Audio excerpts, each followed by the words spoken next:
disse, também faz uma abordagem.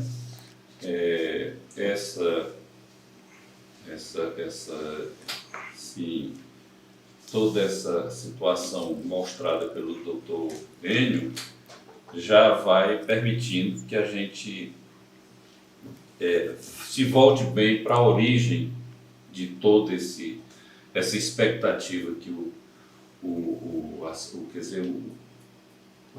a pessoa do lado da Previdência, né, que o segurado, né, e que ele fique conhecendo isso, e em seguida que o doutor Vinícius falar, nós vamos discorrer sobre as perguntas já assim rotuladas, independente de também aqui a gente até ter a oportunidade de acrescentar mais coisas com o nosso objetivo de que esta apresentação ela atinja assim bem dentro do interesse que os nossos associados têm.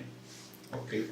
Ok, Sr. Tadeu, muito obrigado e também muito feliz aqui em participar do primeiro episódio da ASEA Podcast, de tantos que virão. A abordagem que o Enio fez aqui é interessante e só para poder somar aí uma informação, naquele período que o Enio falou do fenômeno inflacionário, lá nos anos de 98, tinha havido, né, a emenda constitucional número 20 de 98, e aquela emenda teve aquele fato bem curioso, é uma reforma da Previdência, né? Aquela emenda, me perdoe se eu estiver errado, acho que o presidente era Fernando Henrique, era isso mesmo, Fernando Henrique, né? E então a intenção era já fazer o quê? A intenção maior era criar um limite de idade para as aposentadorias, o que veio a ser feito para as aposentadorias públicas, mas em relação às aposentadorias do regime geral, do INSS, foi aquele episódio do ministro Antônio Candi, era ex-ministro do Planejamento, que era deputado, tinha pedido para se ausentar, para ir representar o governo, e na hora de votar lá na emenda, apertou o botão errado. Ao invés de votar no sim, votou no não. E por um voto, a idade mínima, né, não passou. E por conta disso, o governo teve que fazer uma segunda reforma no ano subsequente, que veio com a publicação da Lei 9.876, de 26 de novembro de 99, que criou também para muitos famigerado fator previdenciário, para barrar esses efeitos negativos que o governo entendia então.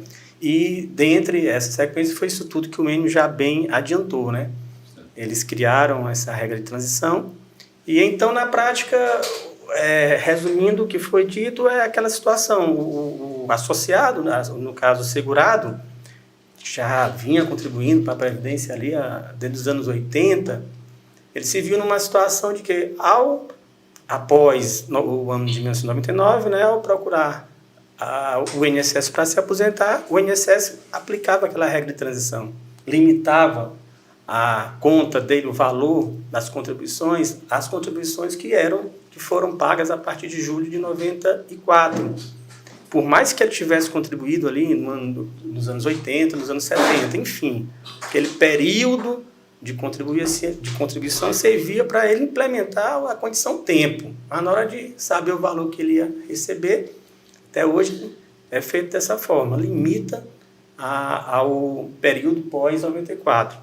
E isso já fica, de certa forma, muito evidenciado para a categoria, né, para os associados dos bancários, né, porque se viu que naquela época lá, nos anos 90, tivemos aqui muitos PDVs.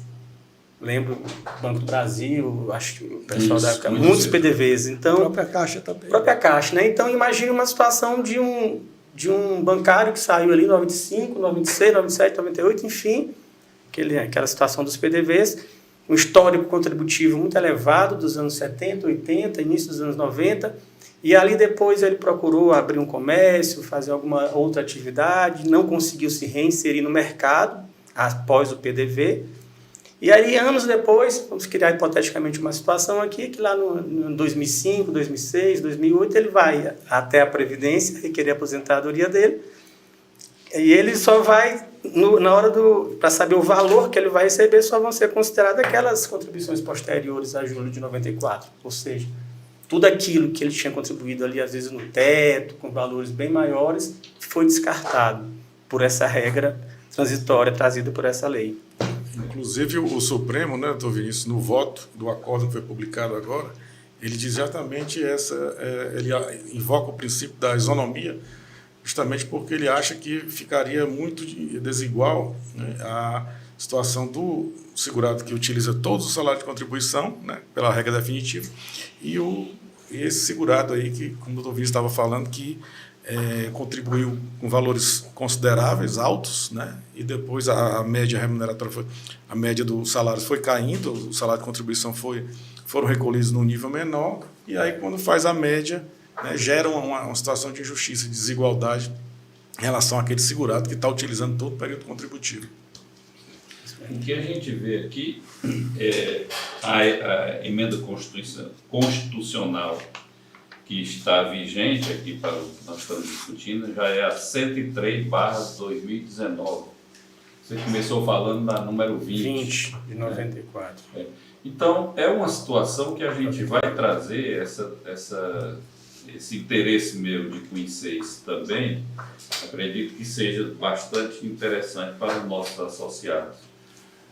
Tudo isso aí vem com uma situação já amplamente divulgada que vai contemplar só os que se aposentaram há 10 anos atrás. Não. Ou pode ir bem além. Se uma pessoa tem alguma situação dessa, que houve uma distorção ao longo do tempo de trabalho dele. Da revisão da vida toda. Eu vou iniciar o complemento. Na verdade, você está falando do prazo, talvez, né? Ou de abranger. De abranger, né? Não, quem é que vai ter direito? Vamos assim perguntar. Quem é que vai ter direito, a princípio, para pleitear essa revisão?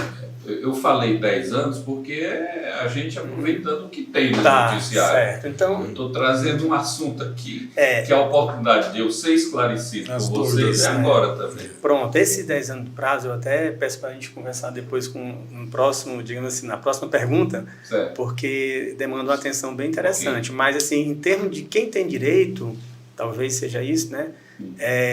Quem foi aposentado com base, com fundamento naquela lei de 99, na lei 9876. Que vai de 26 de novembro, né? Então, isso até 12 de novembro de 2019, que veio agora, entrou em vigor a emenda constitucional 103. Pronto, então, porque assim, seu Tadeu, seu João, tiveram várias mini-reformas na Previdência nesses últimos 20 anos. Você falou, nós comentamos aqui da emenda 20, que é, se não me engano, 16 de dezembro de 98, mas teve uma grande reforma também da emenda 41 de 2003. Teve aquela mini-reforma, teve a 42, né? 43, 45, 47. Aquela reforma. Então, é só que está tendo. Aí, é muito comum, quando tem um novo governo, ele aproveitar ali a base legislativa que ele tem naquele momento e tentar fazer uma alteração. Isso é quase que histórico. Então, hoje nós tivemos aquela emenda de novembro de 2019, né? 103 já. Então, 103, então já avançamos muito nas emendas. Então, como o bem frisou, quem vai ter direito é aqueles aposentados que tiveram, na hora de fazer o cálculo da sua aposentadoria, tiveram aplicada a regra da lei 9876 de 99 até a última emenda, a última reforma da Previdência de novembro de 2019.